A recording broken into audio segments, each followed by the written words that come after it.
আসসালামু আলাইকুম। আজ আমরা সি শব্দটি নিয়ে কিছুটা প্র্যাকটিস করব। সি শব্দটি সাধারণত কিছু দেখা বা বোঝাতে ব্যবহৃত হয়। চলুন আমরা সি শব্দটি ব্যবহার করে কিছু সহজ বাক্য তৈরি করি এবং তার বাংলা অনুবাদ দেখি, যাতে আপনি এটি সহজেই মনে রাখতে পারেন। উদাহরণস্বরূপ, আই সি আ বার্ড, আমি একটি পাখি দেখি। ইউ সি দ্য কার, তুমি গাড়িটি দেখো। উই সি দ্য মুভি, আমরা সিনেমা দেখি।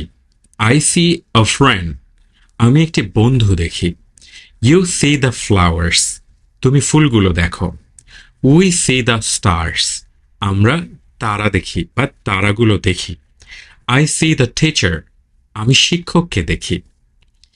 ইউ সি দ্য ম্যাপ, আমি বা ইউ সি দ্য ম্যাপ মানে হচ্ছে তুমি মানচিত্র দেখো। উই সি দ্য সান, আমরা সূর্য দেখি।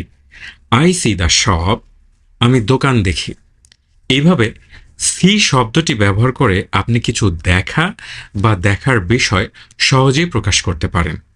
ভিডিওটি ভালো লাগলে শেয়ার করুন এবং এই ভিডিওর যে প্ল্যাটফর্ম ফেসবুকে থাকলে আপনি এখান থেকে ফলো করুন, ইউটিউবে দেখলে আপনি সাবস্ক্রাইব করে দিন।